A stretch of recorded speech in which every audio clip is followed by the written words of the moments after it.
Hi everybody, my name is Sarah and this is Tshiami, and we are going to talk about Tshiami's story and how he shares life, shares faith and shares Jesus. So Tshiami, you have been coming to C3 for a couple of years now. You're on our academy at the moment. Yeah. Tell us about how you came to know who Jesus was. Yeah. So I didn't grow up in a Christian household. Neither of my parents are Christians. And I was first introduced to like Christianity for real, other than just kind of hearing about it, when I met my best friend in secondary school. So he and his family were Christians, and I just kind of adopted everything that I admired or liked about him. So he was a Christian. I was like, oh, bet I'm a Christian too. Like, you went to church? Okay, yeah. Like I can do the whole church thing.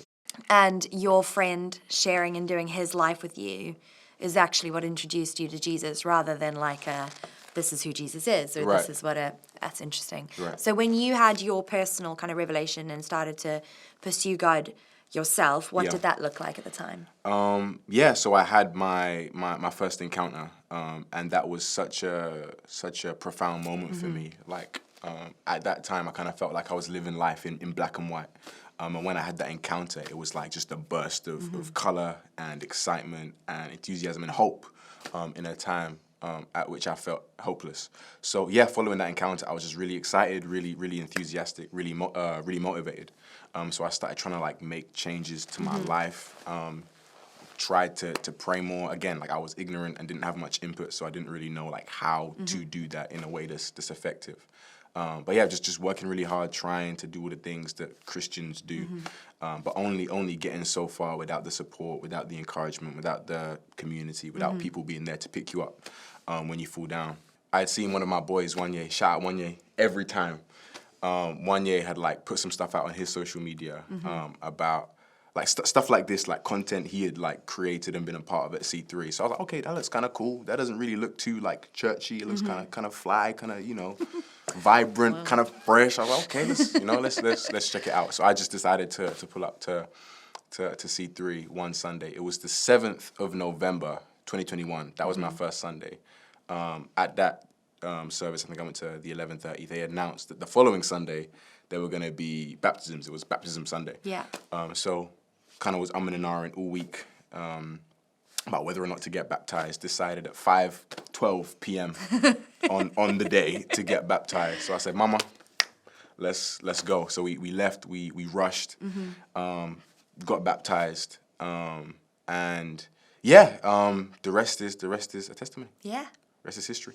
So you had your friend in school sharing his life and his faith with you, and then you were able to enter into community because of things like what Wanye was doing, sharing his faith and his life on social media and in his world.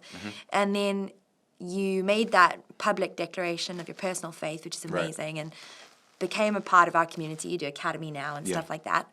Tell us about how you are sharing your life and your faith. So I was working at Primark at the time, and I saw one of my friends from work at a bus stop. So we just started chatting, and there was another guy, quite big guy, next to him, and I was like, I went to who is Zav Bousquet, by the way, as most of you will know. Affectionately, I call him Saint Junior because that's my first disciple. Anyway,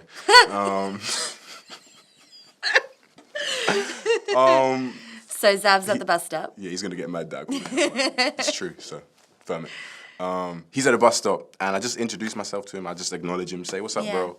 And it's funny, like it turns out the guy he's called Ansel, who I knew from work. He wasn't actually getting the bus, so he was waiting with Zav. Oh, okay.